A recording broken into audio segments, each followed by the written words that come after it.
Hey, welcome back to another episode of Radio News Radio, whatever the hell I'm still calling this episode show. It's me, your host, Ethan, and today we got some news for you this time around. There's going to be a lot more focus on television, TV shows, and most specifically, a little movies, peppered in here. It's going to be a relatively short episode. I've heard your feedback. Some of these episodes are getting a little too long. I'll try to keep this one brief as it is, and also the fact that I didn't want all the newer news to kind of overpile this episode and make it a little longer. So we're going to go with what we have here. And our first story for today is the Jason universe has officially shown off the look of the new Jason. Now, I should have a photo up here if you go ahead and check him out. There he is. I'm going to bring him up here on my end too here, but yeah, he looks like Jason. I really don't I'm not having too much of trouble with his overall look and aesthetic. A lot of people seem to be on the fence about it. They're kind of complaining about certain things. So if we're going to go ahead and look at this, so this one's, here's the full body. I'll show the full body forward. He looks like Jason. I mean, that's Jason. I don't have any problem with the body. What people are having a trouble with in the online discourse surrounding Jason right now is specifically the mask. They're saying the mask is a little too squished, and they kind of did away with the eyeballs being, circular, and did more of a hexagon, kind of a squarish looking face. I have no problem with this look. I really don't. This is really just Jason to me. I'm actually kind of shocked and surprised that this is, getting such a discourse online about his overall look. But let me know what you all think. Should I cover this any further? Is it really that bad looking? Is that really sending people in that much of a tizzy? I have no idea. I mean, he looks like Jason to me, and I guess maybe I'm just not that deep into Friday the 13th and the lore. But man, oh man, I don't see it. I don't see a problem. And we're gonna go on to another episode here, or not episode, but we covered recently that the Lego lineup of Lego that will be coming out this summer kind of revealed the look of Galacticus. Now, spoiler warning ahead. Not only do we have another look at Galacticus thanks to the Funko Pop figures, but it also spoils a little certain someone that is said to be coming. Now, it's no surprise that Sue Storm is, in fact, pregnant. It is said in the trailer number 2, she is late, and that she is, in fact, pregnant, and that Johnny Storm and Ben Grimm will become great uncles. Well, there he is in the new Funko Pops being released. There have a total of brand new ones. They got down below here. We got. Hold on, my thing didn't open up on time. Whoops. The photo's right there when I'm editing this too. So, of course, you got the thing. You got Mr. Fantastic, the Human Torch himself. And right there beside Sue Storm, you can see her little baby, his little Franklin Richards. There's Franklin. He's going to be crazy little powerful. I'm going to pop up here. Here's a photo of just her alone, or it should be, or no. Here's a photo of them all still. Whoops. I'm not editing that out. Another photo here. Here's a photo of Galacticus Pop. There's a look at what Galacticus will look like. Still looking pretty good. Pretty great, but again, it's always kind of funny to see that these pop figures tend to almost always reveal something about the movies. And well, this happened to reveal that she is in fact going to have a boy first. They're not going to go the girl route first. They're going to go in with Franklin as their first child. I know most times it is Franklin, but some people just kind of, you never know. So let's move on to the next story here. I'm a little disjointed. It's the morning. I should have probably not recorded this in the fucking morning like a twit. But Ghost of Yokai developers know how ignorant we can be about Japanese culture, so they went out of their way to respect the wealth of knowledge of the individuals and visited imported culture sites in order to dictate exactly what they're doing. Yeah. Hindsight's 2020. This is pretty much a dig at Ubisoft and their inability to basically look up the proper exchanges and different things that they were supposed to do, and follow protocol, and be a little more respectful when it comes to depicting Japanese culture and Japanese stuff. It's kind of a low blow for the company Sucker Punch, given that they're not usually this kind of developer to kind of kick a horse and kick a person while they're down. But they're over here pretty much just kind of gloating at the fact that they're, we're so fucking great, we're so good, But besides your thoughts towards Assassin's Creed and Ubisoft as a whole, I don't think that industry, veterans and industry, figureheads such as Sucker Punch and Ubisoft and other companies at all around should be bashing one another or trying to, kick each other while they're down. I don't think that's great for the industry.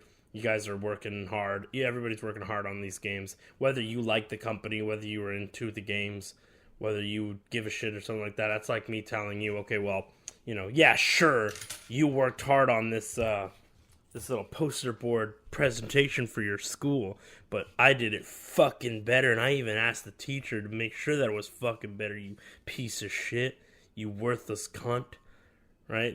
People aren't gonna like that. So, anyways, I don't condemn that. I'm not too pleased with the Ghost of Yotei developers being a little bitch about shit like that. That shit's that's cunty behavior. So let's move on to the next story here. Speaking of bizarre, right, and trying to make this segue work, Bloody Disgusting has revealed the first image of Bambi the Reckoning, an exclusive image, as one of our characters will come face to face with the demonic, horrorized version of Bambi. This is in lieu and in the same universe as the Winnie the Pooh horror movies, and there's 2 Winnie the Pooh movies, and now we got Bambi. Apparently they want to do a Pinocchio one as well. It's just it's crazy. I have yet to actually watch Winnie the Pooh Blood and Honey. I haven't seen either of them, but I just thought we would talk about this. I know some people find those cheesy, hammy movies kind of funny.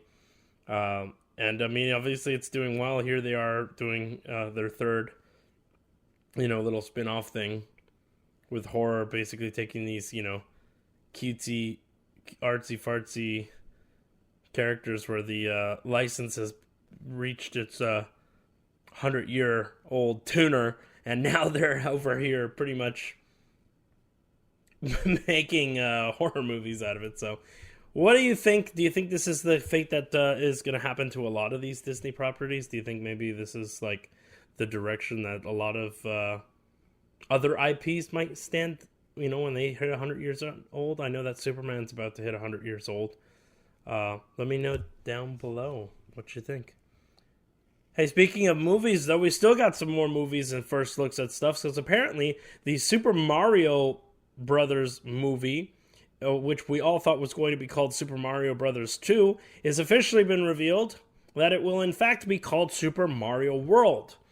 Now, the big draw here is that the world is not in the same text color font as the world that we know from the game of the same name. No, instead, the world is white with green polka dots to resemble the likes of the Yoshi egg and Yoshi's color palette in general. Especially the O in world doesn't have the hole. It instead just has literally the egg form.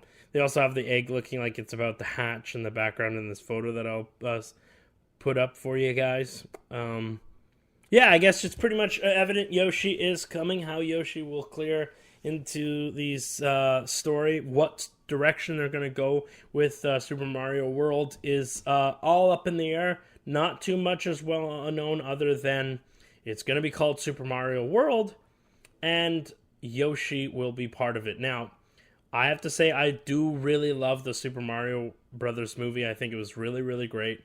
I remember all the controversies coming up with, having Chris Pratt as Mario. And honestly, it faded in the background, and I honestly could barely remember that he was the one pretty much doing the voice after a while. So we'll see what the direction is for Super Mario World when that hits theaters. It says that it is going to be in spring of 2026, so we should see more. Looks like they've probably been on hard at work for it. My only complaint, well, not complaint, but my only hope is that Yoshi doesn't have a voice. I want Yoshi to can be this, I want him to continue to just sound like Yoshi, and pretty much that's it. That's all I really want from Yoshi. I want him to be the pet. I want him to be, just kind of there.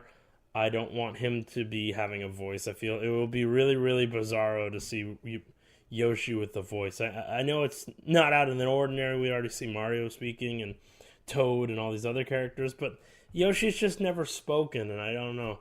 I have a feeling that they're going to probably give him a voice, and I don't know how I feel about that. We'll see. But then again, I did really like the last movie. I'm probably going to really like this next one. Let me know, did you like it? Do you remember the song? Are you still recovering from Peaches? Let me know.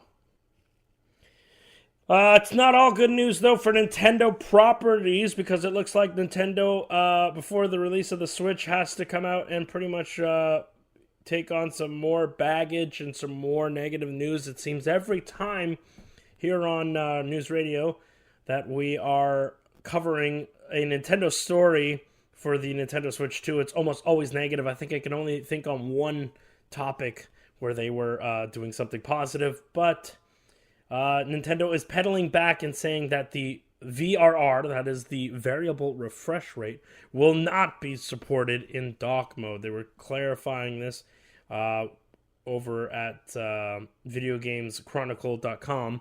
They pretty much just kind of came out and said, yeah, and they rubbed their neck, and they kind of kicked rocks, and they looked down at their feet, and they said, yeah, you know that thing we said it could do? Yeah, it can't do that. Now, for those not words.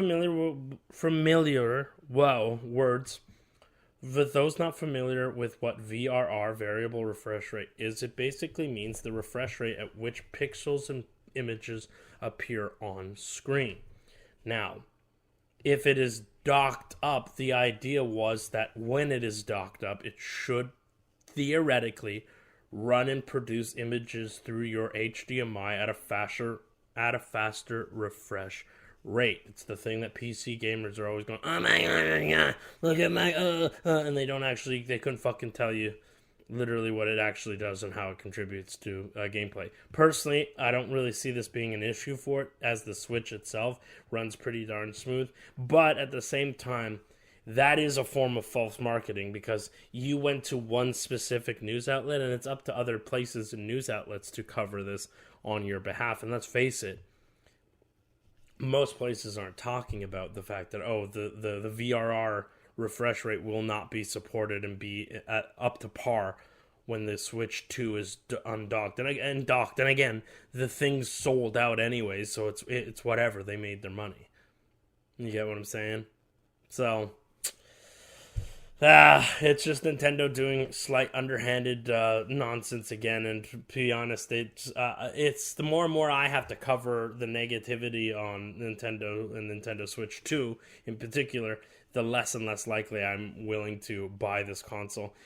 They're going to need a lot more games to get me to buy it, or do a specialty edition, because I really don't like the look of the default Nintendo Switch 2. I think it looks rather plain Jane. That's more of a personal preference for me, but let me know what you all think. Are you still gonna get a Nintendo Switch 2? Have you just had enough of the negativity and you're just like, forget it, I'll just wait when it happens, and if it ever happens, it happens, kind of thing?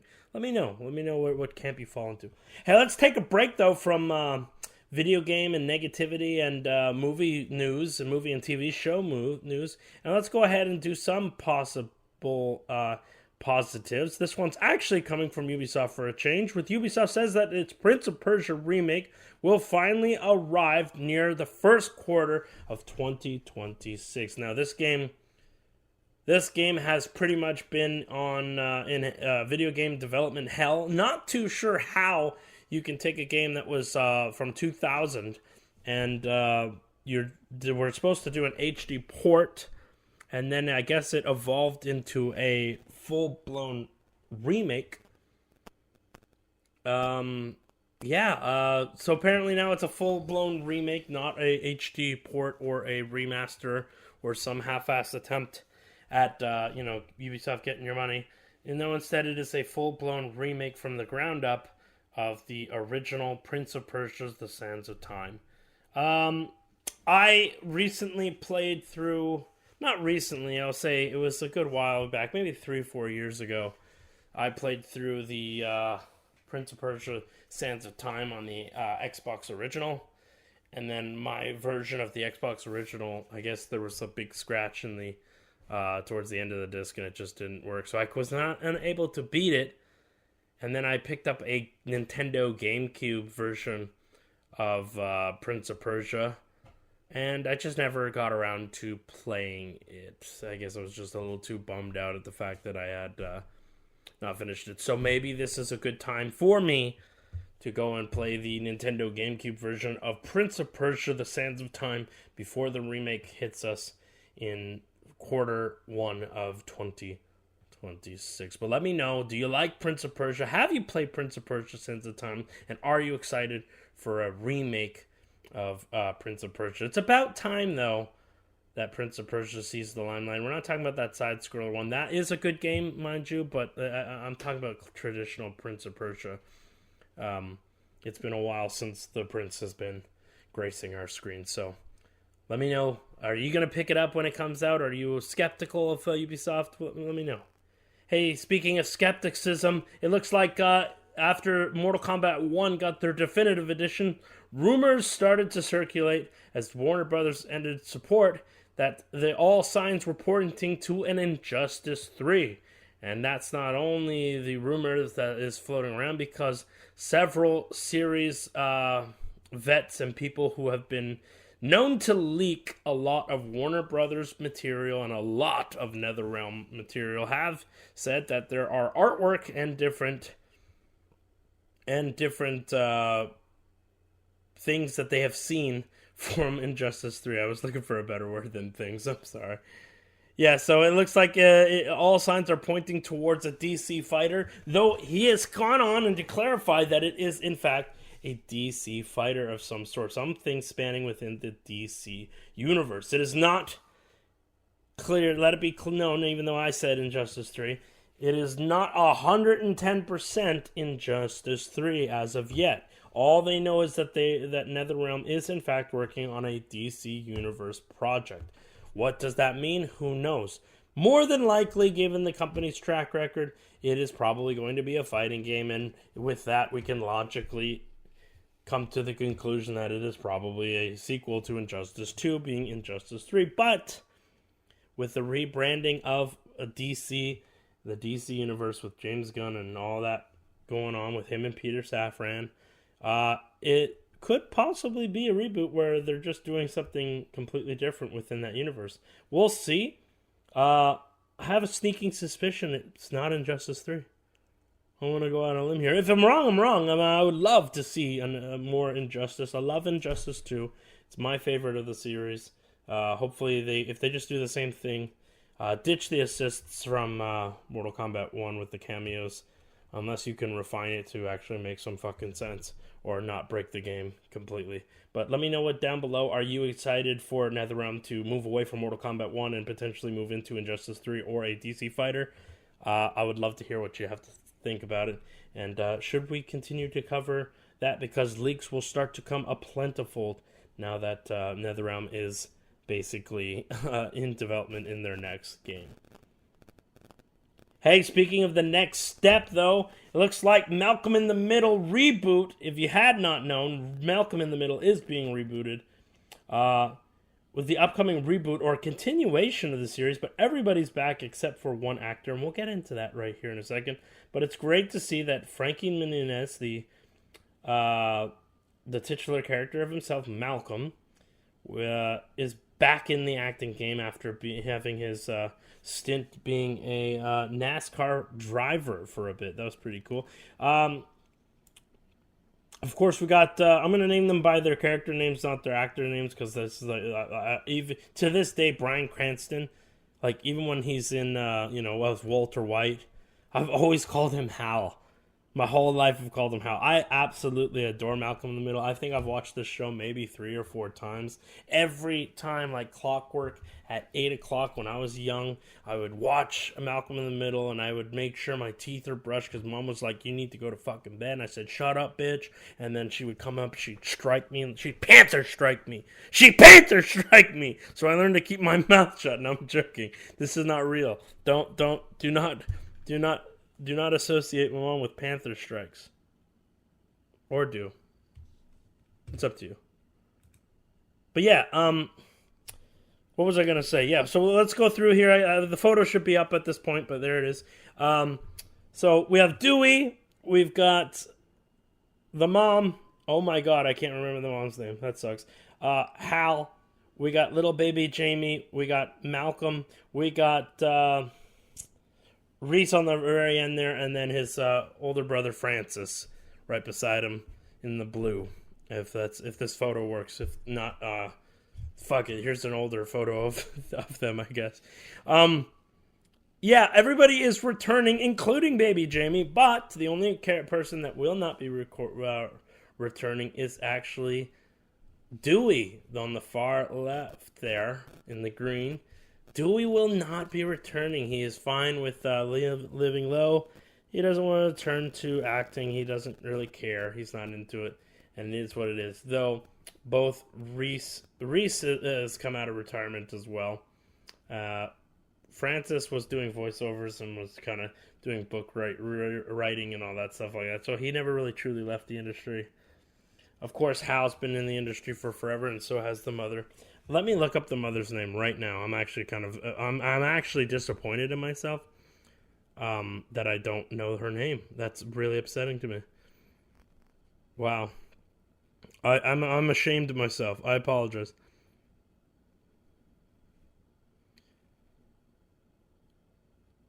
Where's the mother? What the fuck? Oh, there we go.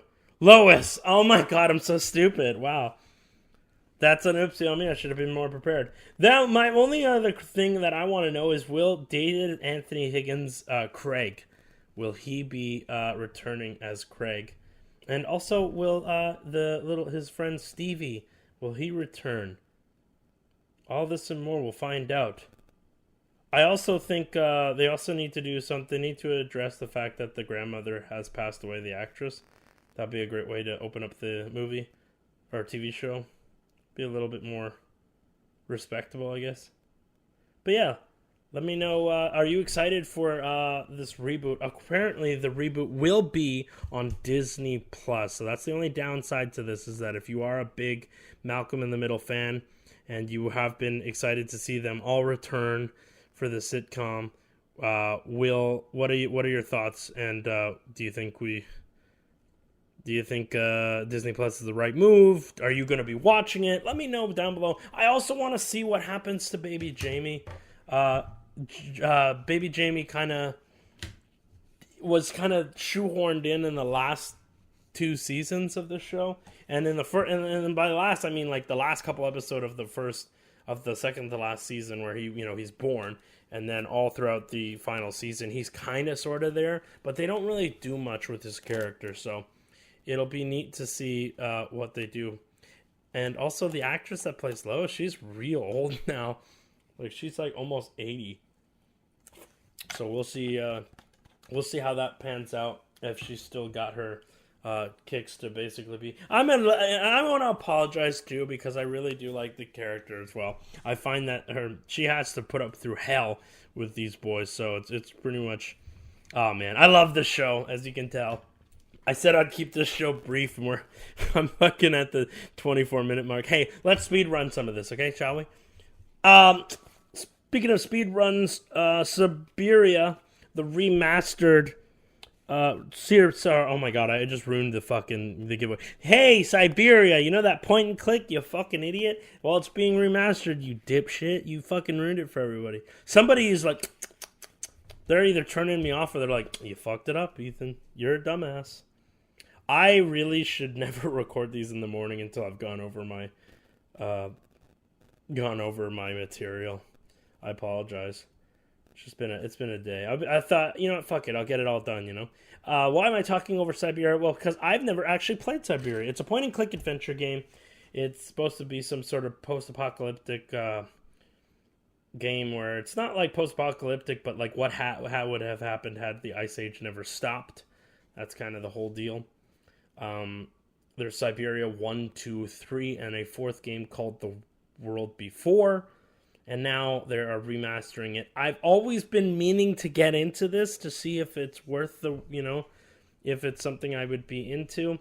And then I just go, yeah, you know what? I don't think so. So maybe this will be the game that sets me off to go, you know what? This was pretty good. Let me go and pick up the other 4 games. But let me know, are you interested in Siberia now that it's being remastered? It is coming to the PlayStation 5, Xbox Series X and S, and PC.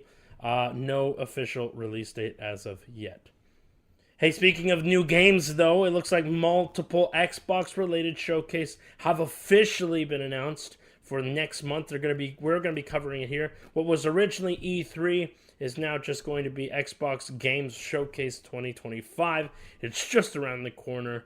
It's got a bunch of different things. I got a bunch of dates and times for you, so be prepared for that, and we'll definitely be upgrading. If you are, again, this is time for us to shout out the Discord, but follow our Discord at All Things Pop Culture. Feel free to add me at LawSodaPop, and I can get you into the Discord, no problem. But for our listeners, here's what we got. We got the Accessibility Summer Showcase, which is Friday, June the 6th at 8 a.m. Pacific Time or 11 a.m. Eastern Standard Time. I'm going to do EST from here on out, okay? Summer Game Fest Live, Friday, June 6th at 5 p.m. Eastern Standard Time. The Day of the Devs. Oh my god, I said Day of the Dead. Lol. And I just... Fuck, oh my god, it's cringe. Kill me. Shoot me. Fucking, I hope you turned me down. I hope I didn't ran you off the road just now. Day of the Devs! Fuck! Friday, June 6th at 7 p.m. Eastern Time. The Wholesome Direct at Saturday, June the 7th at 12 Eastern Time. The Future Games Show, Saturday, June 7th at 4 p.m. 4 p.m. Xbox Games Showcase, which takes place on Sunday, June 8th at 1 p.m. Eastern Time, and the PC Gaming Show on Sunday, June 8th at 3 p.m. Eastern Time. So if you need those things, go ahead. We're going to go ahead and put this article from Pure Xbox down below for you if you are interested in finding out the times and reading up a little bit on what's going to be happening there. But just know, we're going to be covering as much as possible, so I'm going to be busy. So just let me know if you care for all that information or if I should shut my fucking mouth. And also, let me know. I should probably be more prepared. Hey, speaking about being prepared, though, be prepared because the ultimate Barbenheimer of games and movies is coming next year. GTA 6 and The Mandalorian and Grogu movie are set to come out, are to release 4 days apart in June in 2026. They're expecting it to be a Barbenheimer moment. I can promise you right now, it's not going to be a Barbenheimer moment. In fact, I believe The Mandalorian and Grogu TV movie, whatever the fuck it's supposed to be, the movie is going to do subpar and probably not nearly as much money that is about to be going the way of Grand Theft Auto 6. Love it or hate it, in my case, I could care less about Grand Theft Auto, but people love Grand Theft Auto, and that makes gangbusters. And no offense, but a movie that is a sequel to a TV show that requires you to have seen at least 3 seasons on a fledgling streaming service for a dying brand is not going to make nearly as much money as Grand Theft Auto. But if you are a big fan of The Mandalorian and you do want to see Mandalorian and Grogu in theaters, it will be in theaters on May 22nd, 2026, and then 4 days later on May 26th, 2026, you can play Grand Theft Auto 6. Let me know how you feel about that. Do you care? Do you think it's going to be a Barbenheimer moment? I don't think so, but a lot of news outlets seem to imply that, it's going to be a Barbenheimer. It's not. That's a joke. It's clear who the winner is in that race. It's not even a thing at that point. It's Grand Theft Auto. Speaking of movies, though, this Father's Day, if you're into doing stuff with your fathers, you can go ahead and go see the re-release of Indiana Jones and the Last Crusade as it returns to the big screen for a Father's Day special. Of course, the whole theme of Indiana Jones and the Last Crusade is definitely the dynamic between Indy and his father, and personally, one of my favorite Indiana Jones films, if not one of the best ones. I know people teeter between Raiders of the Lost Ark and The Last Crusade, but I personally think Last Crusade is great. And I'm not alone in that. My co-host for some of our reviews, James, definitely feels the same way. He thinks it's the best Indiana Jones flick. But let me know what you think of Indiana Jones. And also, will you be taking your dad to go see The Last Crusade? Are you going to be a little bit of a junior moment, huh? We'll see. We got some more film news before we end the show. We got 3 more film news, and then we also have some breaking news here for you that I just found. So that's a little special something. We're going to hit the 40-minute mark by the looks of it. Godzilla X Kong Supernova's title pretty much reveals, has spoiled the movie. We are going to link that down below. There's a lot here that I actually don't want to spoil myself on. So it is subtly teed up the already premise of what is to be expected when Supernova hits theaters in 2027. That's a ways away. Speaking of big monsters, though, Jurassic World, not Jurassic Park, Jurassic World is got a new trailer for the newest Jurassic World, and it is pretty much, it's got some freaking creepy, absolute creepy aesthetic here with the new Jurassic World Rebirth trailer. They've got this Tyrannosaurus basically following them down the river. Now, I have heard that prior to Jurassic Park, the original being made, they tried really hard to find a way to make that scene work from the books, and it just was they were unable to do it. So now they finally found a way to make it work, and with newer technology and the way things are now, they were able to finally make it work. And let me tell you, it added a whole nother level of fear to the dinosaurs. Just the idea of this big fucking lizard being like, yeah, I'm gonna swim now, is just, that's just, that don't sit right with me. But let me know what you all think with the Jurassic World Rebirth. Are you gonna go see it? I'm probably gonna see it, even though Jurassic World Dominion, or whatever the fuck the last one was absolutely atrocious. I still love me my dinosaurs. We got one last news story before we move into like our finale here, which is breaking news for you guys. There's a new trailer for It, Welcome to Derry, which is to be a prequel television show that will premiere on HBO Max.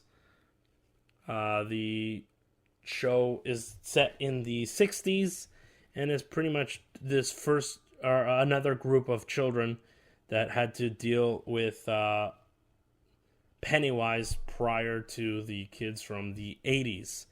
Now, a little bit of spoilers, but none of those kids are probably going to survive. I'm going to be honest with you. If they weren't able to stop Pennywise prior to the kids in the 80s, there's a chance that they're not going to be successful either. I was under the assumption, though, that Welcome to Derry was going to be set in the 17th century, and apparently, I guess things were changed, and the show decided to do a prequel that is behind just the generation prior. Remember, he shows up every 14 years or some shit. So, Let me know what you think. I like the first reboot of it. I thought that was really great with the children. I think the sequel was just fucking maddening, though. I didn't think the sequel was all that great. That's just me, though. Let me know what you thoughts on it. Or are you just a fan of the OG It? Let me know. But yeah, there's a trailer out, so check it out. If you're into it, you're into it. Now, in our last episode, or not episode, but in our last, I had a standalone Outlook review of the Capcom Fighting Collection. It went on for almost an hour of just me rambling about fighting games and my love for them and the collections. And I did say that Konami was, in fact, looking at making a retro title and was going to include some of their retro lineups in a collection of sorts that was outside of the usual, which they've done already with things like a collection of Metal Gear games and a collection of Castlevania games. Well, it looks like the light has been shined on this, and that we know that one of those games will, in fact, be a classical Frogger. That's right, Frogger is coming back. Konami is going to do a collection that's going to include a bunch of different games, including, but not limited to, Frogger and a few other titles that have yet to be announced. But yes, Konami is doing it. And the news that is breaking as of we are speaking, as we're talking about this, but it looks like Namco is seeing the success of Capcom's Fighting Collection, with Fighting Collection 1, 2, the Marvel vs. Capcom Collection, and the Beat 'em Up Bundle, and of course, Street Fighter 30th. It looks like Namco wants to do the exact same thing, and they are teeing up to try and get the big T itself, the Iron Fist Tournament Tekken. We're looking to do a collection with the original 4 games of Tekken. They don't want to do 5 or Tag. It doesn't look like it's going to be an inclusion of Tag 5, 6, I guess. I don't know. We'll see what happens. Their best bet, personally, is to do Tekken 1 through 3 in one collection and Tekken Tag Tournament 4 and 5 in another. That would be their best bet. Or better yet, just do all 6 of those games. I'm sorry, I just smacked the mic with the tip of my fingers. I apologize. And that's about it for the video. Let me know what you all think about all of these movies revealed. I know I keep saying let me know what you all think at the end, but I really do. I do want to know what the gists are. Are we all in agreements on some of this stuff? Are you got a different outlook? I would like to know. I want to know, and I want to know which topics you want us to look into on your behalf and include in another episode of News Radio. But I've been Ethan, been your host. I hope you have a great week this week. And if you're a time traveler or your week's over or your day's just beginning or your day's just ending, have a good one. Relax, enjoy yourself, and we will see you on the next episode. Peace.